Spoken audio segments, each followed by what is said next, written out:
Imagine un instant, t'es allongé dehors, en pleine nuit, loin des lumières de la ville. Tu lèves les yeux vers le ciel, c'est immense, c'est magnifique, rempli de milliards d'étoiles. Pendant très longtemps, on nous a dit que l'univers était fixe, éternel, qu'il n'avait jamais commencé et qu'il ne finirait jamais. C'est l'argument numéro 1 pour dire pas besoin de créateur, puisque l'univers a toujours existé. Mais au siècle dernier, tout a basculé. La science moderne, avec ses télescopes géants et ses satellites, a fait une découverte qui a choqué le monde entier. Mais le plus incroyable, c'est pas la découverte elle-même, c'est que cette vérité scientifique précise qui a valu des prix Nobel à des physiciens modernes était déjà décrite avec une précision chirurgicale dans un livre révélé en plein désert il y a plus de 1400 ans. Aujourd'hui, on va faire un voyage fascinant. On va voir comment le Big Bang, l'expansion de l'univers et les secrets de l'espace confirment ce qu'Allah subhanahu wa ta'ala nous a révélé dans le Coran. Reste bien jusqu'au bout, car ce que tu vas entendre pourrait bien changer ta façon de regarder le ciel ce soir. Bismillah, on commence. Alors pour bien comprendre la puissance de ce qu'on va voir, il faut revenir un peu en arrière, pas très loin, juste avant le XXe siècle. À cette époque, la majorité des savants et des philosophes pensaient quelque chose de très simple. Pour eux, l'univers était statique. Ça veut dire quoi statique? Ça veut dire qu'il ne bougeait pas. Ils pensaient que l'univers était là depuis toujours, qu'il n'avait pas de début et qu'il resterait là pour toujours sans fin. C'était comme une grosse boîte immobile où on avait juste posé les étoiles et les planètes. Et cette idée arrangeait beaucoup de monde, surtout ceux qui voulaient nier l'existence de Dieu. Leur logique était simple.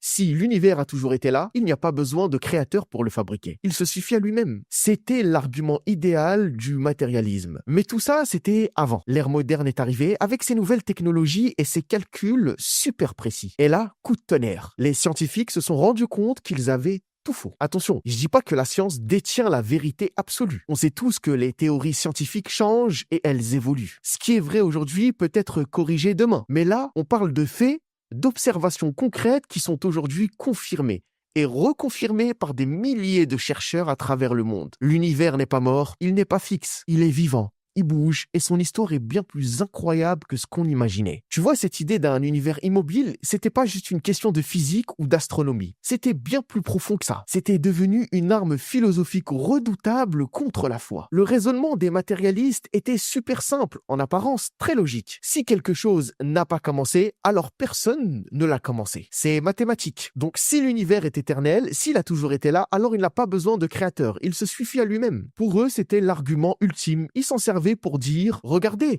la science prouve que la matière est éternelle, donc l'idée d'un Dieu qui crée le monde, c'est juste une légende, c'est terminé. C'était l'excuse parfaite pour pousser des millions de personnes vers l'athéisme en disant que c'était scientifique. Mais subhanallah, ils ne savaient pas qu'ils étaient en train de bâtir toute leur vision du monde sur une énorme erreur. Ils pensaient avoir la preuve absolue, irréfutable, que Dieu n'était pas nécessaire, alors qu'ils regardaient l'univers avec les yeux fermés. Et le réveil allait être brutal. Mais au début du XXe siècle, tout cet édifice s'est effondré. C'est l'arrivée de la science moderne qui a tout bousculé. Grâce à des instruments bien plus puissants et des calculs mathématiques très pointus, les scientifiques ont commencé à voir des choses qu'ils n'avaient jamais vues auparavant. Ils ont réalisé que leurs ancêtres s'étaient trompés sur toute la ligne. L'univers n'est pas une statue de marbre figée pour l'éternité, non.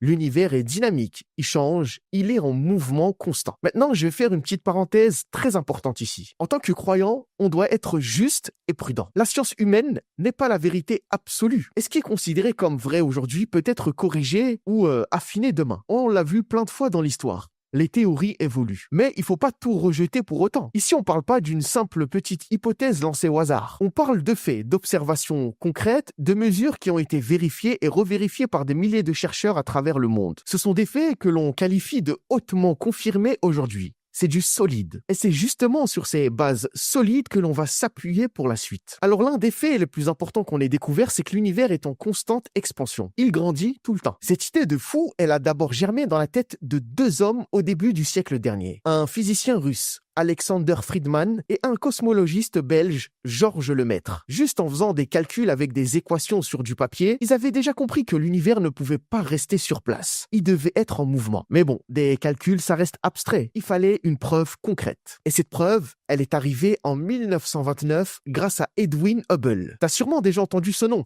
c'est celui du célèbre télescope spatial. Edwin Hubble passait ses nuits à scruter le ciel avec son énorme télescope. Et il a remarqué quelque chose d'incroyable. Les étoiles et les galaxies s'éloignent de nous. Mais attends, comment il a pu voir ça? Les galaxies elles sont trop loin pour qu'on puisse les voir bouger à l'œil nu, non? C'est là que la science devient incroyable. Hubble a utilisé ce qu'on appelle le redshift, ou le décalage vers le rouge. C'est un principe physique très simple. Imagine une ambulance qui passe dans la rue avec sa sirène. Quand elle s'éloigne de toi, le son change. Il devient plus grave. C'est l'effet Doppler. Eh bien, ça marche pareil pour la lumière. Quand un objet lumineux s'éloigne de nous, très vite, sa lumière s'étire et vire vers la couleur rouge. C'est exactement ce que Hubble a vu dans son télescope. La lumière des galaxies lointaines devenait de plus en plus rouge. C'était la preuve physique indiscutable que tout l'univers était en train de fuir, de s'écarter à toute vitesse. C'est là que l'histoire devient vraiment fascinante, voire troublante pour ceux qui doutent. On vient de voir que l'idée d'un univers qui grandit, qui s'étire comme un ballon, c'est une découverte très récente. Année 1920, c'est hier à l'échelle de l'histoire. Maintenant, faisons un bond en arrière. On retourne 1400 ans plus tôt, en plein désert d'Arabie. Pas de télescope, pas de satellite, pas de physique moderne. Et pourtant, dans le Coran, Allah subhanahu wa ta'ala nous dit une phrase extraordinaire dans Surat Al-Dhariyat. « Was-samaa'a banaynaha bi-aydin wa inna lamusi'un » Le ciel, nous l'avons construit par notre puissance et nous l'étendons constamment. Regarde bien les mots utilisés. En arabe, le terme clé ici est musi'un. Ça vient de la racine qui désigne l'immensité, la capacité. Mais la forme du mot est active. Ça ne veut pas dire que l'univers est vaste, point final. Ça veut dire qu'il est en train de lui donner de l'immensité, qu'il est en train de s'élargir encore et encore. C'est exactement la définition de l'expansion. Je ne sais pas si tu te rends compte, à une époque où tout le monde pensait que le ciel était une voûte fixe, un toit immobile au-dessus de nos têtes. Le Coran affirmait déjà avec calme et certitude que l'univers est en pleine expansion. Comment un homme aurait-il pu deviner ça tout seul au 7e siècle? C'est impossible. Maintenant, faisons une petite expérience. Si l'univers grandit, ça veut dire qu'hier, il était plus petit qu'aujourd'hui. Et avant-hier, encore plus petit. Imagine qu'on puisse rembobiner le film de l'univers. On inverse le temps. Qu'est-ce qu'on verrait? On verrait toutes ces galaxies qui s'éloignent aujourd'hui faire demi-tour et se rapprocher les unes des autres. L'espace se rétrécit, tout se resserrait. Et tu sais quoi? Le Coran évoque aussi ce scénario incroyable, ce retour en arrière. Les scientifiques appellent ça le Big Crunch, l'effondrement final. Allah dit dans Surat Al-Anbiya يَوْمَ نَطْوِي السَّمَاءَ كَطَيِّ السِّجِلِّ لِلْكُتُبِ كَمَا بَدَأْنَا أَوَّلَ خَلْقٍ نُعِيدُهُ وَعْدًا عَلَيْنَا إِنَّا كُنَّا فَاعِلِينَ. Le jour où nous plierons le ciel comme on plie le rouleau des livres, tout comme nous avons commencé la première création, ainsi nous la répéterons. C'est une image puissante, comme un parchemin qu'on a déroulé et qu'on enroule à nouveau. Mais allons jusqu'au bout de notre retour en arrière. Si on continue de rembobiner, les galaxies fusionnent, la matière s'écrase jusqu'à arriver à un point où il n'y a plus rien. Plus d'espace, plus de temps, plus de matière, plus d'énergie. C'est le néant absolu, juste un potentiel d'exister. Et c'est de là, de ce rien que tout a surgi. C'est ce que l'islam appelle la bid'a. Ce mot arabe est magnifique. Il signifie créer quelque chose d'inédit, inventé sans aucun modèle précédent, créé à partir de rien. Une nouveauté absolue. C'est vertigineux quand on y pense. Tout ce que tu vois autour de toi, les étoiles, la terre, toi, moi, tout ça vient à l'origine de précisément rien du tout, par la seule volonté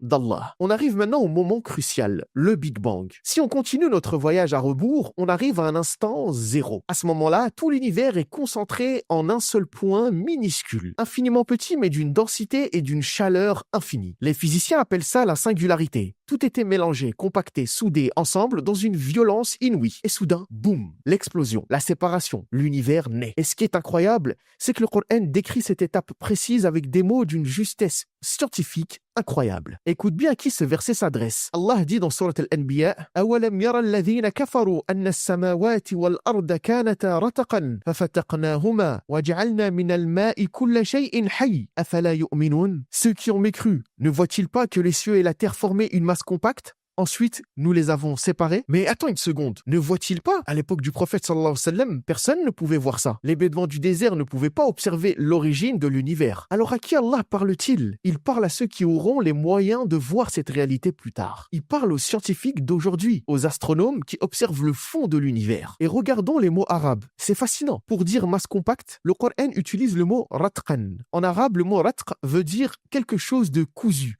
de soudé, un tissu dont les fils sont tellement mêlés qu'on ne peut pas les distinguer. C'est l'image parfaite de cette soupe primitive, où matière et énergie ne faisaient qu'un. Ensuite, فَفَتَقْنَاهُمَا. nous les avons séparés. Le verbe fathaq signifie l'inverse, découdre, déchirer, rompre une soudure. C'est exactement ce que nous dit la cosmologie moderne. Au début, il y avait une union totale, une soupe homogène, qui a été violemment déchirée par l'inflation cosmique pour séparer la matière et former les cieux et la terre. Comment un texte vieux de 14 siècles peut-il contenir des clés linguistiques exactes de la physique moderne? Après cette gigantesque explosion, qu'est-ce qu'il restait? Pendant longtemps, on a imaginé du vide, ou peut-être juste de la poussière froide. Mais la science moderne a affiné l'image. Juste après le Big Bang, l'univers était rempli d'un mélange d'hydrogène, d'hélium et de poussière. Les astronomes appellent ça une nébuleuse. C'est un immense nuage opaque. Et là encore, le Coran vient apporter une précision qui laisse les experts sans voix. Dans Surat Fussilat, Allah décrit l'état de l'univers naissant. ثم استوى إلى السماء وهي دخان فقال لها وللأرض ائتيا طوعا أو كرها قالتا أتينا طائعين.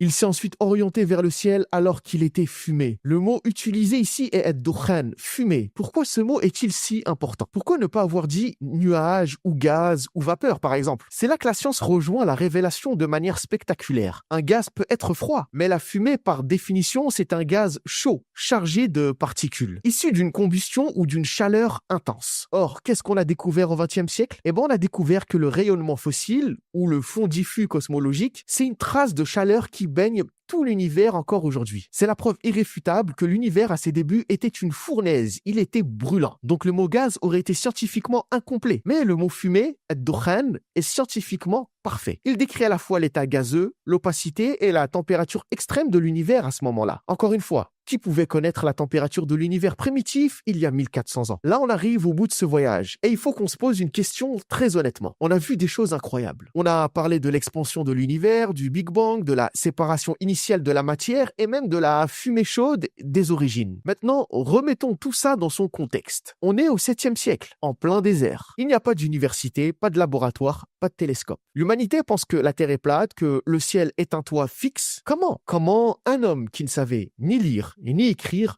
aurait-il pu deviner tout ça? Est-ce que c'est un coup de chance? Deviner l'expansion? Peut-être. Mais deviner l'expansion, plus la séparation initiale, ratr et fatr, plus l'état de la fumée dukhan, plus le retour possible vers le Big Crunch, ça fait beaucoup trop de hasard. Mathématiquement, c'est impossible. Est-ce qu'il a copié sur les savants grecs ou perses, comme certains disent? Impossible, car même eux croyaient que l'univers était éternel et statique. Personne ne savait ça. Alors, quelle est la seule explication logique qui reste? Si tu trouves un livre qui décrit le fonctionnement exact d'une machine complexe des siècles avant qu'on ne puisse l'ouvrir, t'en déduis forcément une chose. L'auteur du livre est celui qui a construit la machine. Ces versets, c'est pas des cours de physique. Le Coran, c'est pas un manuel de science. C'est un livre de signes.